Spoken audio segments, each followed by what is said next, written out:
ಎಲ್ಲರಿಗೂ ನಮಸ್ಕಾರ. ವೀಕ್ಷಕರೇ, ಹಿಂದೆ ನಾವು ಕಾಣದಂಥ ಕಾಯಿಲೆಗಳು ಇಂದು ಹುಟ್ಟಿಕೊಳ್ತಾ ಇವೆ. ನಾವು ತಿನ್ನುತ್ತಿರುವ ಆಹಾರ ವಿಷವಾಗ್ತಾ ಇದೆ.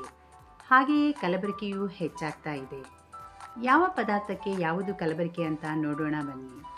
ಹಣ್ಣುಗಳು, ಬಣ್ಣ, ವ್ಯಾಕ್ಸ್ ಬಳಕೆ. ಮಾವು, ರಾಸಾಯನಿಕ ಬಳಸಿ ಕೃತಕವಾಗಿ ಮಾಗಿಸುವುದು. ಸೊಪ್ಪು, ಕಳೆಗಿಡಗಳ ಮಿಶ್ರಣ, ಕೀಟನಾಶಕ ಬಳಸುವುದು.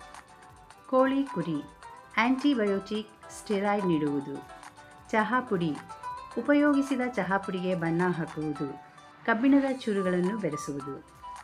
ಕೇಸರಿ, ತೆಂಗಿನ ನಾರು, ಬಣ್ಣ. ಕಾಫಿ ಪುಡಿ, ಹುಣಸೆ ಬೀಜದ ಪುಡಿ ಹಾಗೂ ಮರದ ಹೊಟ್ಟು. ರಾಗಿ, ರಾಸಾಯನಿಕ ಬಣ್ಣ. ಸಿಹಿ ತಿಂಡಿಗಳು, ರಾಸಾಯನಿಕ ಬಣ್ಣ, ಅಲ್ಯೂಮಿನಿಯಂ ಮಿಶ್ರಿತ ಸಿಲ್ವರ್ ಲೇಪನ. ಚಕ್ಕೆ, ಬೇರೆ ಮರಗಳ ಚಕ್ಕೆ ಬೆರೆಸುವುದು. ಜೀರಿಗೆ, ಕಳೆಗಿಡಗಳ ಬೀಜಗಳನ್ನು ಬೆರೆಸುವುದು. ಬಠಾಣಿ, ಕೃತಕ ಬಣ್ಣ ಹಾಕುವುದು.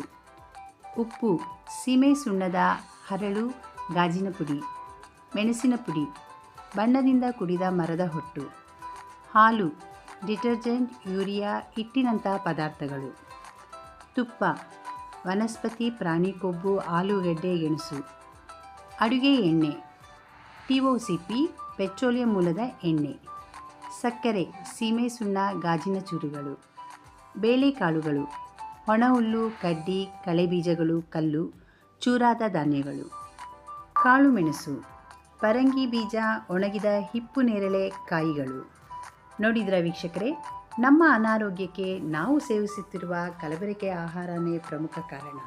ಆದ್ದರಿಂದ ಶುಚಿತ್ವ ಕಾಯೋಣ, ಆಹಾರವನ್ನು ಕಲುಷಿತವಾಗದಂತೆ ನೋಡಿಕೊಳ್ಳೋಣ.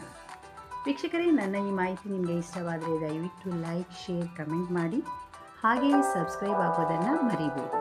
ಧನ್ಯವಾದಗಳು.